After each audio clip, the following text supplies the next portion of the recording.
हो चुके हैं। हर पर्सनैलिटी जो है ना उसका एक यूनिक लाइफस्टाइल है, यूनिक बात करने का अंदाज है, मजाक बनाया हुआ है। पूरे जो सराउंडिंग कास्ट है वो एक मजाक है, एक जोक है, over the top character mind games कर रहा है उसको, लाइक उसको ब्रेन वॉशिंग, उसके ब्रेन के साथ खेल रहा है, because she is like right now very वो ना कमजोर हालत में, क्योंकि उस फिर हाजिर हूँ एक और रिव्यू के साथ ऑन जो बात है। राइट नाउ हम रिव्यू कर रहे हैं बहरूपिया एपिसोड 7 और 8। एयर होता है twice a week on Green Entertainment. Green Entertainment के ड्रामे मशहूर हैं, सोशल टॉपिक्स के ऊपर वो बनाते हैं बहुत अच्छे ड्रामे। अगर आपने इनके ड्रामों की लिस्ट देखनी है तो आप जाएं ग्रीन एंटरटेनमेंट को लाइक करें और उनके पूरी लिस्ट आ जाएगी। और उसमें से मेरा फेवरेट जो है वो है काबली पुलाव। अगर आपने वो ड्रामा अभी तक नहीं देखा please watch it. Right now we are discussing Behrupiya. Behrupiya जो है वो फैसल कुरैशी का ड्रामा है, जो कि वो एक खास किस्म के टॉपिक पे, मेंटल डिसऑर्डर पे बना है, डीआईडी जिसे कहते हैं, डिसोसिएटिव आइडेंटिटी डिसऑर्डर। और जो जर्नली हम सब लोग इस पे बहुत सारी मूवीज देख चुके हैं, मल्टीपल पर्सनैलिटी डिसऑर्डर कहते हैं इसे, जो कि एक लेम टर्म है जो कि एक नॉर्मल बंदे को पता होती है। बहुत ही कॉम्प्लेक्स किस्म का ये एक मेंटल डिसऑर्डर है, जिसमें आपको पता नहीं लगता कि सामने वाले को ये एक्चुअली है बीमारी, और वो आप साथ बिल्कुल ऐसे प्रिटेंड कर रहा होगा जैसे कि वो बिल्कुल नॉर्मल है। लेकिन उसके ट्रिगर्स होते हैं, कुछ उसकी जिंदगी में पिछले ऐसे वाकयात हुए होते हैं जिसको वो याद करने के लिए और जिससे कोप करने के लिए वो इतनी सारी अपनी डिफरेंट पर्सनैलिटीज बना लेता है। इसी तरीके से इस ड्रामे में भी जो फैसल कुरैशी रोल कर रहे हैं, उनकी तकरीबन अभी तक 6 से 7 पर्सनैलिटीज तो अपीयर हो चुकी हैं। कुछ ऐसे वाकयात उनको याद आते हैं अपने बचपन के, जो उनके फादर उनको अब्यूज किया करते थे। कोई भी ट्रिगर हो जाता है, कभी वो गंदा घर देख लेते हैं, कभी कोई चीख रहा होता है उससे, कभी लाउड नॉइजेस, कभी फ्लैशिंग लाइट्स, कभी कोई घर के अंदर कोई आर्ग्यूमेंट हो रहा होता है उससे, कभी घर में खाना पक रहा होता है, लाइक कोई भी चीज हो सकती है जिससे उसकी वो पर्सनैलिटी अपीयर हो जाती है। और डिफरेंट पर्सनैलिटीज डिफरेंट चीजों से ट्रिगर होती हैं। कभी वो बहुत दुखी होता है तो उसकी माँ की पर्सनैलिटी अपीयर हो जाती है, कभी वो बहुत गुस्से में होता है तो एक जो एक पर्सनैलिटी उसकी वो अपीयर होती है, कभी कोई वो गंदगी देखता है या बहुत चीजें बिखरी हुई देखता है तो कबीर की पर्सनैलिटी, फिर खाना पकते हुए देखता है तो वलीद की पर्सनैलिटी। सो बहुत कॉम्प्लेक्स कैरेक्टर है जो फैसल कुरैशी प्ले कर रहे हैं। और उनके अलावा आई don't think in this industry right now can play, nobody else can do this role because he is such a versatile actor। और वो इसमें अब हर करेक्टर में लाइक देर इज 6 और 7 अप टिल नाउ मैंने देख चुकी हूँ मैं इस ड्रामे के अंदर, 8 एपिसोड्स में अपियर हो चुके हैं। हर पर्सनैलिटी जो है ना उसका एक यूनिक लाइफस्टाइल है, यूनिक बात करने का अंदाज है, यूनिक कपड़े पहनने का अंदाज है, बातें करने का body language, facial expressions. It is a very complex role जो कि फैसल कुरैशी के अलावा आई डोंट थिंक कोई कर सकता है। इस ड्रामे में वो एक शाहकार है। अगर आपने एक बहुत अच्छे परफॉर्मर को देखना है कि वो क्या कर सकता है on a screen, watch this drama. मैंने इस ड्रामे की बहुत बुराइयां की हैं अप टिल दिस पॉइंट, लेकिन now I am tired and sick of it, because I think अगर आप एक इस डिसऑर्डर के बारे में बात कर रहे हैं तो आपको मेन फोकस उस डिसऑर्डर के ऊपर रखना चाहिए था, ना कि इस ड्रामे में एंटरटेनमेंट वैल्यूज को चीप अंदाज में घुसाने की कोशिश करनी चाहिए थी, because all the supporting card is peace of garbage.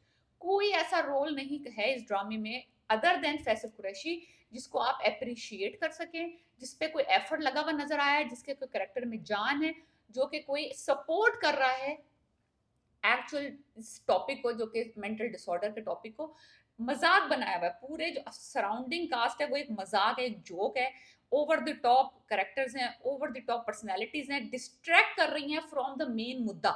जो मेन मुद्दा है वो इतना डिस्ट्रैक्ट हो जाते हैं आप, बिकॉज आप ऑल सराउंडिंग। लेकिन मैंने इसका सोल्यूशन ढूंढ लिया है। मैंने सोल्यूशन ये ढूंढा है कि मैं बजाय कि मैं फ्रस्ट्रेट हूँ और मैं अपने अपना टाइम बर्बाद करूं, मैं उसको कर देती हूँ फास्ट फॉरवर्ड। सीधी बात, मुझे नहीं देखना ये गार्बेज, मुझे अपना टाइम वेस्ट नहीं करना। मैं जो देखना चाहती हूँ as a one good performance, one by a very legend Faisal Qureshi, और मैं देखना चाहती हूँ इस मुद्दे को उन्होंने किस तरह से पोर्ट्रे किया है on the screen. That's it. मुझे ना तो सितारा फुप्पो देखनी है, ना उनकी चीप एस मदर देखनी है, ना उनकी बहन देखनी है, ना उनकी ओवर द टॉप बातें और उनकी over the top fake English accent सुनने हैं, ना सितारा फुप्पो के जो है विग्स देखनी है, जो उन्होंने वो चीप एस 300 रुपए वाली विग लगाई है सर के ऊपर, काले रंग की स्या, ना उनके फेक नेल्स देखने ओवर द टॉप, मुझे कुछ नहीं देखना। I don't want to waste my time. I just want to see Faisal Qureshi and his performance, that's it. So मैंने इसका फैसला कर लिया कि मैं ये सारे सीन्स फॉरवर्ड कर दूंगी, and I am now very happy with this drama, because जो मैं देखना चाहती हूँ मैं वो उसमें से पिक कर रही हूँ, और वो है Faisal Qureshi. And I will focus on my whole review and my whole talk about this.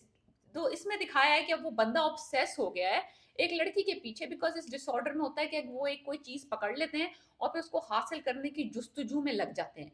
वही हुआ है इसके साथ। मिकाइल लेके गया था रिश्ता इस लड़की का, और उन्होंने रिजेक्ट कर दिया, बिकॉज इसकी पहली शादी इसकी माँ ने रिवील कर दी थी कि भाई उसकी इसकी बीवी, जबकि इसकी 3 शादियां हो चुकी हैं, उसने सिर्फ एक ही रिवील की है, और उसने मेंटल डिसऑर्डर का भी नहीं बताया। उसने सिर्फ कहा कि जो उसकी प्रीवियस वाइफ थी उसने सुसाइड कर ली थी। अब वो तो डर गए, लाजमी सी बात है, लड़की वाले डर जाएंगे, भाई क्यों खुदकुशियां कर रही है इसकी बीवी।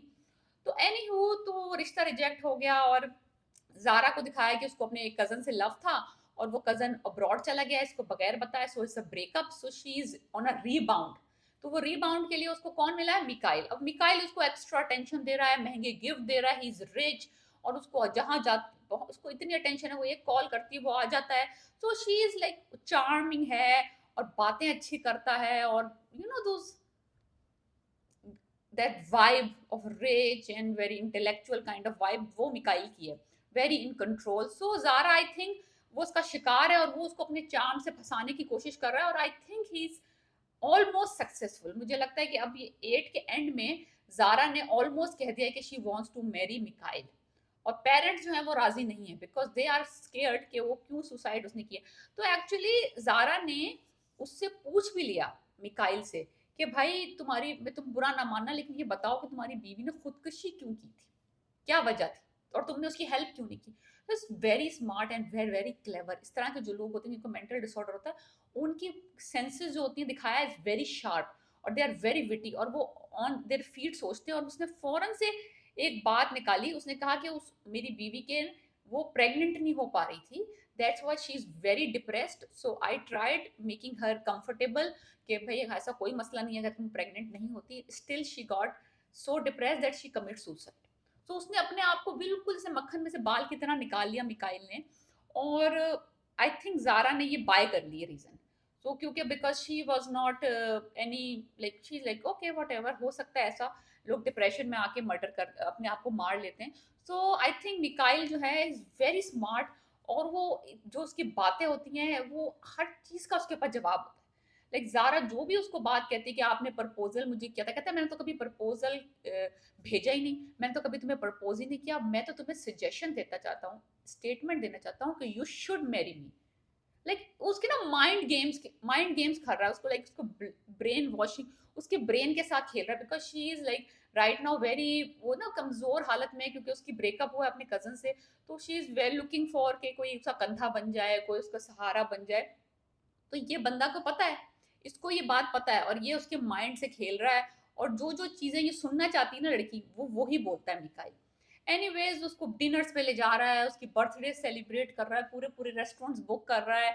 सी is like doing everything the girls need attention and time, वो उसको दे रहा है। आई थिंक जारा इज जाल में फंस चुकी है इसके मिकाइल के, और मैं लुकिंग फॉरवर्ड कर रही हूँ कि जब इनकी शादी होती है and then when she realized there is something really really wrong with this guy.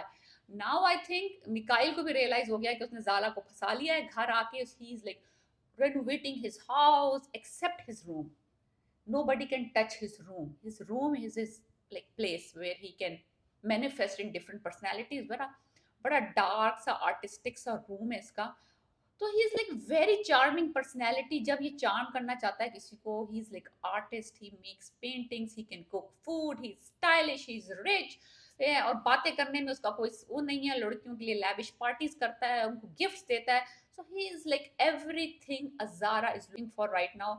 So I think Zara is in, and we have to see what will happen to her after वो शादी करके एक रूफ के नीचे इस बंदे के साथ रहती है। एनीवेज मुझे ये लगता है कि ये जो रीबाउंड है ना, ये बहुत भारी पड़ेगा ज़ारा को। वो अपने पेरेंट्स की बात माने, लेकिन I don't think she will agree, मुझे वरना फिर स्टोरी कैसे आगे बढ़ेगी अगर उनकी शादी नहीं होगी।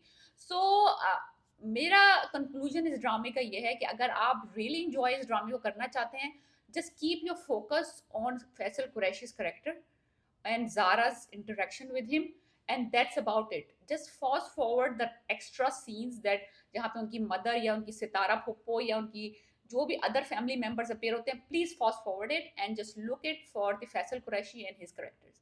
Please subscribe my channel, like and review, and let me know what should I review next. Peace.